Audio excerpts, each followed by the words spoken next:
KEISHAMTHONG AC की MANUNG CHANNA Ramlal Pal da HANGBA polling station 12/12 ta ngasi AYUK pung 8:40 TARAKPADA Congress Party की Mirep Dr. Angomcha Bimol Akoijam LAKTUNA vote Thadhakhre. Dr. Angomcha Bimol Akoijam na vote thadaba lakpada mahaki loinabi amasung imungi miyoi single loinana lakhi. Panbe yabadi polling station asi model polling station amaso iribani. Mafam asida elector Chamapan ga Yankai Mangana Masagi Democratic Rights sing adu exercise tawani. Taranipan Suba Lok Sabha Mikhalasi Awanba Manipur Amagi HANGBA Khongthang ni haiba yauna Dr. Angomcha Bimol Akoijam na tungan ba wafam kaya phongdurakli. KEISHAMTHONG Assembly Constituency ki MANUNG CHANNA laiba polling station number 12/12 ta Ramlal Pal Higher Secondary School da hangliba polling station number 12/12 ta Congress Party na puthokpa Mirep amadi India Bloc Manipur na amatoina sawgatliba Mirep koigi Dr. Angomcha Bimol Akoijam hojik ngahaki mamang haibadi pung 8 ka minute nipurom chatpa matam aduaida mahaki voting rights adu exercise tormle Dr. Bimol Akoijam na vote thadaba thorokpa matamda mahaki loinabi amadi mahaki imung manungi miyoi single loinaraga vote thadaba si lakhi vote thadaba hairiba polling station asida elector masingsi punna 955 lai loinana hairiba polling station asi model polling station amasu oiribani Dr. Angomcha Bimol Akoijam na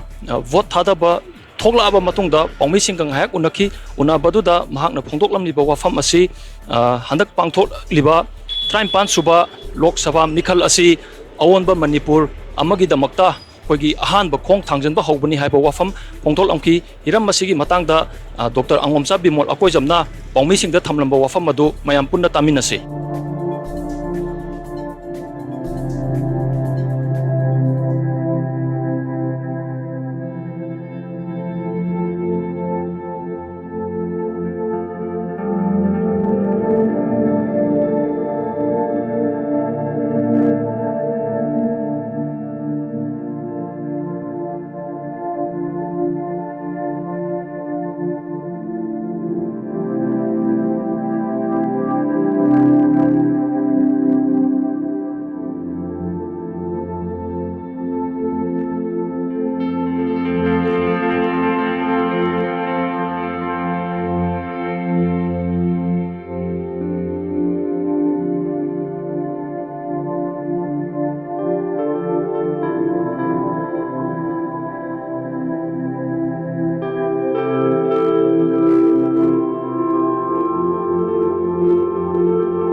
Tawrabawda dum ka dum male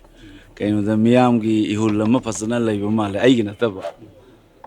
miyam gi feelings I want the forever toina kenade electoral process yauri ni vote lepa misu thada misu electoral policy ina hek 20 jab do paisa gi mama yani ne do ka basu lepa su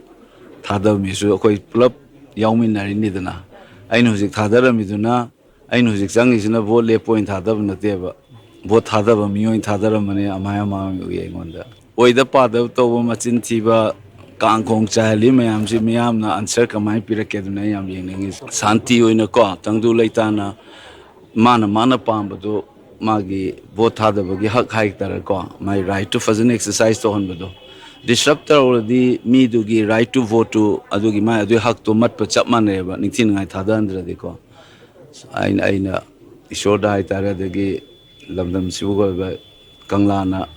kol malam oiraga di ko koi gi lepak se sana lepak se santi oina mayam da thadaraga anoba Manipur ma adugi khongjang asidagi changsan ba hawbani naina lawning ko mayam pulap aina sahande haijabuni andaki ngasi se chumnagi bo thadaba nate